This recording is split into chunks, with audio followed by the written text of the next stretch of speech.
Pas rreth një ore, opozita proteston në bulevardin Dëshmorët e Kombit përpara kryeministrisë në protestën e saj të radhës kombëtare. Policia ka ndërmarrë një plan të mirëfillt masash dhe ka shtuar forcat në zonë, ndërsa disa prej rrugëve janë bllokuar shumë orë më përpara. Skenari i protestës së sotme nuk dihet me detaje, megjithatë pritet që të ketë fjalime ashtu si në protestën e kaluar dhe më pas të përshkruhet itinerari përpara çdo institucioni kryesor rreth qendrës, duke hedhur fishek zjarre e molotov. Edhe sot, kundër përgjigja e policisë pritet jetë ashpër ashtu sikurse herën e fundit, për më tepër që u bë e ditur një ditë më parë nga vetë drejtori i përgjithshëm i policisë së shtetit, Skënder Hita. Pak përpara protestës, kryedemokrati Berisha ftoi qytetarët të bashkohen në shesh dhe nuk u kursye në lumin e akuzave të përditshme në drejtim të qeverisë. Berisha deklaroi se raporti më i fundit i Komisionit i Jashtëm të Parlamentit Evropian për Shqipërinë është dokumenti më i rëndësishëm i vitit dhe sipas tij pasqyron probleme serioze në funksionimin e shtetit. Ai akuzoi qeverinë Rama për censur dhe kontroll të mediave, duke thënë se raporti është shmangur qëllimisht nga transmetimet pranë qeverisë dhe se edhe në parlament është ndërprer pasqyrimi i debatit të opozitës. Ai theksoi se dokumenti i hartuar nga eurodeputeti Andreas Schieder ngre shqetësime për shtetin ligjor, korrupsionin, procesin zgjedhor dhe lirinë e medias, si edhe për përdorimin e administratës në zgjedhje dhe ndërhyrjet politike në drejtësi. Protestën e sotme Berisha e cilësoi zërin më të fuqishëm të shqiptarëve dinjitoz. Në Durrës u prezantua sot zyrtarisht programi EU for Municipalities 2, një iniciativë e Bashkimit Evropian me vlerë 10 milion euro dhe 1 milion euro shtesë nga Gjermania, që synon forcimin e kapaciteteve të bashkive shqiptare dhe përmirësimin e shërbimeve vendore në kuadër të procesit të integrimit në Bashkimin Evropian. Kryeministri Edi Rama e cilësoi anëtarësimin në Union si një sfidë dhe bekim, duke theksuar se bashkitë janë hallka më e rëndësishme për modernizimin institucional dhe rritjen e kapaciteteve njerëzore. Ai nënvizoi se qeverisja vendore mbetet thelbësore për funksionimin e shtetit me standardet europiane. Ndërsa ambasadori i Bashkimit Evropian në Tiranë Silvio Concato theksoi se rreth 70% e rregulloreve të Bashkimit Evropian zbatohen në nivel bashkish, ndaj roli i tyre është vendimtar. Programi synon investime konkrete, modernizim të shërbimeve dhe përfshirje aktive të çdo bashkie në procesin e integrimit evropian. Në gjykatën administrative u zhvillua sot seanca ndaj kryebashkiakut të Tiranës Erion Veliaj lidhur me padin kundër prokurorit të Spakut Olzdado për mënyrën e emërimit të tij në detyrë. Veliaj kërkoi që seanca të ishte e hapur dhe të transmetohej për mediat, duke argumentuar se transparenca ishte në interesin e tij dhe të publikut. Gjykata e rrëzoi kërkesën duke lejuar vetëm regjistrim të pjesëshëm dhe praninë e gazetarëve pa filmim të plot. Në deklarimet e tij Veliaj tha se po i kufizohet e drejta për mbrojtje dhe se është përballur prej kohësh me një sulm politik, mediatik dhe juridik, duke e cilësuar situatën si të padrejtë dhe jashtë standardeve të shtetit të së drejtës. Ai këmbguli se padia e tij është ushtrimi një të drejtë kushtetuese për kontroll të ligjshmërisë. Seanca u shtyp për më 19 qershor pasi gjykata pranoi kërkesën e palës për t'u njohur me dokumentet e Këshillit të Lartë të Prokurorisë. Ajo që ra në sy ishte pjesëmarrja e figurave të njohura publike, artistë e aktorë si Robert Ndrenika, Gazpaja e të tjerë në mbështetje të kryebashkiakut të Tiranës Erion Veliaj. Pas incidentit ku 56 studentët e Akademisë së Sigurisë shfaqën probleme shëndetësore pas konsumimit të ushqimit, drejtori i përgjithshëm i Policisë së Shtetit Skënder Hita zhvilloi një takim me ta dhe efektiv në trajnim. Në fjalën e tij Hita u fokusua te roli i ardhshëm i tyre në strukturat e rendit, duke theksuar se marrëdhënia me qytetarët është themeli i punës policore. Ai u shpreh se besimi i qytetarëve është pasuria më e madhe dhe kërkoi që studentët të tregojnë etik, integritet dhe disiplinë. Hita vlerësoi zgjedhjen e tyre për t'u bashkuar Akademisë së Sigurisë, duke nënvizuar se profesioni kërkon përkushtim të vazhdueshëm dhe përgjegjësi të lartë. Ai shtoi se formimi profesional duhet të shoqërohet me integritet personal dhe se akademia funksionon sipas standardeve bashkëkohore të përafruara me praktikat ndërkombëtare.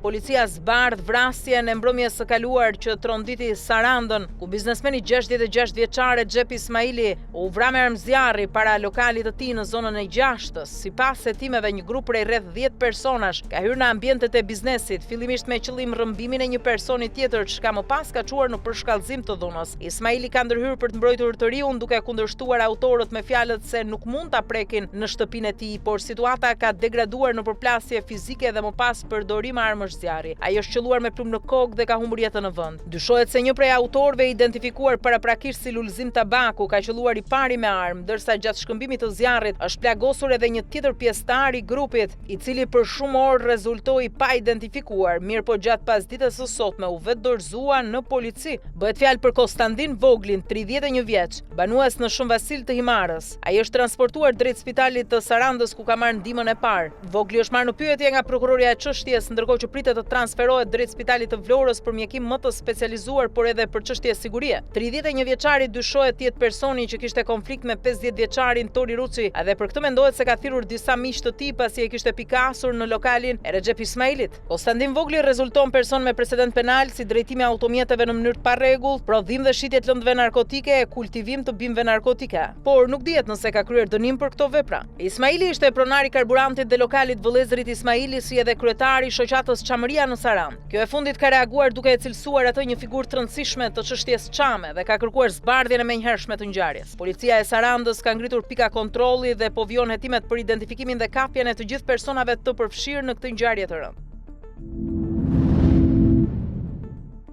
Pak ka dhënë pretensën për atentatin ndaj ish-prokurorit Arjan Doja, duke kërkuar dënim me burg të përjetshëm për Plauren Dervishajn dhe 35 vite për Julian Meçën. Pretenca u dha nga prokurori Adnan Xholi si pjesë e hetimeve për krim të organizuar. Atentati ndodhi më 1 nëntor 2019 në zonën e Shkozetit në Durrës, kur automjeti me të cilin udhëtonin Doja, Landi Muharremi dhe Andi Maloku, shoferi i prokurorit, u qellua nga një makinë tjetër në lëvizje. Nga sulmi u plagosën të tre, ndërsa Andi Maloku humbi jetën 2 ditë më vonë në spital. SPA kërkon dënime të ashpra, ndërsa gjykata pritet të shqyrtojë çështjen në seancat e ardhshme. Një raport i publikuar nga Daily Mail mbi statistikat e burgjeve në Angli dhe Wales tregon rritjen e numrit të burgosurve shqiptar dhe ndikimin e tyre në disa zona të Britanisë së Madhe, veçanërisht në jug dhe juglindje të vendit. Sipas të dhënave nga rreth 7590 të burgosur të huaj, mbi 1000 janë shqiptar. Raporti thekson se grupe kriminale shqiptare janë zgjeruar në tregun e kokainës dhe janë përplasur me banda të tjera europiane, ndërsa në disa zona bregdetare të Anglisë jugore raportohet rritje e aktivitetit kriminal dhe rivalitete mes grupeve të ndryshme. Gjithashtu përmenden edhe banda të tjera nga Algjeria, Afrika dhe Azia, të cilat po krijojnë konkurrencë në qytetet e mëdha si Londra, Birminghami dhe Manchesteri. Ndërkohë disa qytete si Liverpool dhe Glasgow mbeten kryesisht nën kontrollin e grupeve lokale. Ekspertët e krimit theksojnë se rrjetet kriminale po bëhen gjithnjë më të ndërlidhura dhe fleksibël, duke përdorur edhe teknologjinë dhe emigracionin për zgjerim ndikimi në zona të reja të Britanisë së Madhe. Lëvizja vetëvendosje e kryeministrit Albin Kurti ka zyrtarizuar koalicionin parazgjedhor për zgjedhjet e 7 qershorit, duke hyrë në garë së bashku me Partinë Guxo, Alternativën dhe PSHDK-n. Marrëveshja u bë publike nga bashkëkryetaria e Guxos Donika Gërvalla, e cila theksoi se bashkëpunimi synon një qeverisje të fortë dhe të pakompromis ndaj interesit të shtetit. Ky koalicion konfirmon vazhdimin e bashkëpunimit mes partive që aktualisht përbëjnë shumicën parlamentare në Kosovë dhe pritet të jetë një nga zhvillimet kryesore të fushatës zgjedhore. Komisioni qendror i zgjedhjeve është njoftuar edhe për 2 koalicione të tjera të komuniteteve pakic, ndërsa në total do të garojnë 3 koalicione dhe 22 parti politike. Ndërkohë Lidhja Demokratike e Kosovës pritet të mbajë mbledhjen e Këshillit të Përgjithshëm, ku do të vendos për kandidatin për kryeministër dhe listën e deputetëve, duke shënuar një tjetër hap të rëndësishëm në përgatitjet për zgjedhjet.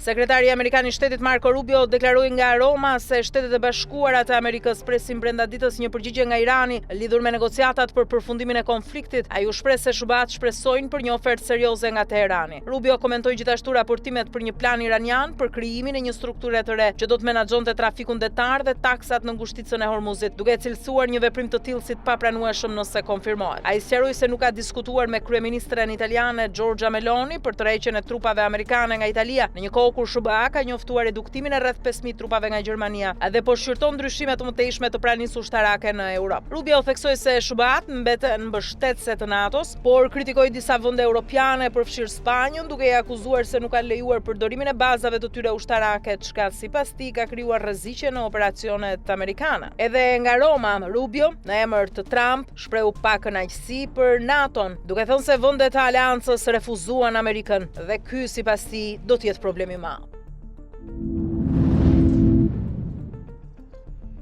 Mikrobiologu Argentinas Gustavo Palacios ka paralajmëruar se virusi andeve, një variant i rrallë i hantavirusit, mund të transmetohet nga njeriu te njeriu edhe përmes kontakteve sociale, duke rritur rrezikun e të ashtu quajturave superpërhapje. Deklaratat e tij vijnë ndërsa autoritetet shëndetësore po monitorojnë një shpërthim në anijen turistike Hondios ku janë raportuar 3 viktima. Organizata botërore e shëndetësisë ka krahasuar situatën me një shpërthim të mëparshëm në Patagoni ku virusi u përhap në mënyrë të pazakontë gjatë aktiviteteve sociale. Sipas studiuesve edhe kontakte të shkurtra mund të jenë të mjaftueshme për infektim në raste të caktuara, ndërsa periudha e inkubacionit mund të zgjasë deri në 45 ditë. Megjithatë, ekspertët theksojnë se nuk ka arsye për panik pasi hantavirusi zakonisht përhapet përmes brejtësve dhe rrallë kalon nga njeriu te njeriu. OBSH-n nënvizon se rreziku për publikun e gjerë mbetet i ulët. Sëmundja mund të shkaktojë simptoma të ngjashme me gripin në fillim, por në faza më të rënda dëmton mushkrit, veshkat dhe zemrën duke rrezikuar jetën. Aktualisht nuk ekziston trajtim specifik, ndaj parandalimi mbetet thelbësor.